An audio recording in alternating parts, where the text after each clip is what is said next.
সমাজের স্বার্থে অতি উৎসাহী হয়ে আগ বাড়িয়ে কোনো অপরাধ স্থলে তথা ক্রাইম সিনে প্রবেশ না করার আহ্বান জানালেন উত্তরবঙ্গের দায়িত্বপ্রাপ্ত অপরাধ বিজ্ঞানী ডক্টর মৌসুমী রক্ষিত। কে ঘিরে ফেলে একটা টেপ লাগিয়ে বা সিকিউরিটি দিয়ে, and they prevent the people from entering the scene.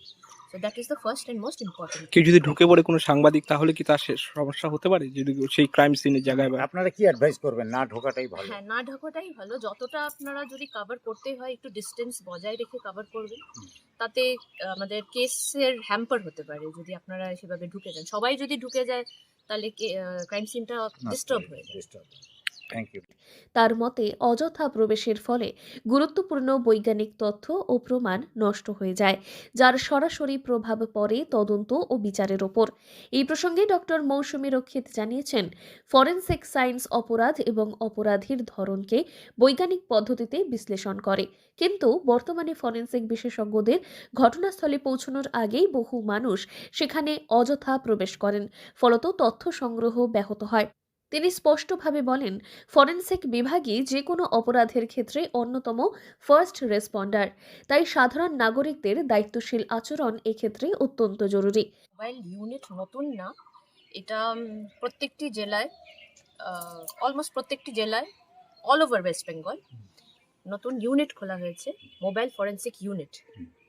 এবার সেই মোবাইল ফরেনসিক ইউনিট হচ্ছে এমন একটা unit who will be the first responders to any crime scene.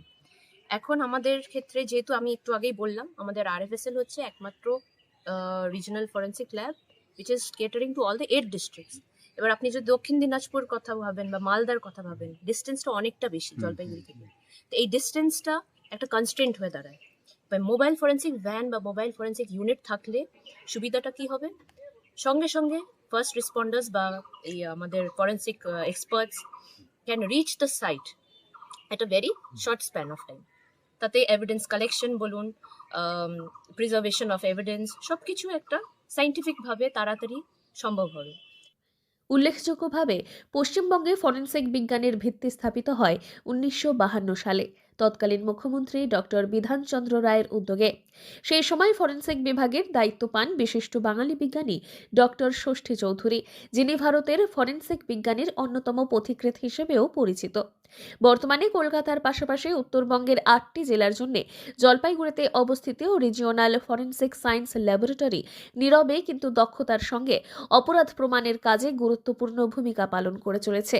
রাজ্য সরকারের উদ্যোগে উত্তরবঙ্গে মোবাইল ফরেনসিক ল্যাব চালু হওয়ায় তদন্তের গতি আরও বাড়বে বলেই আশা প্রকাশ করেন ডক্টর মৌসুমী রক্ষিত।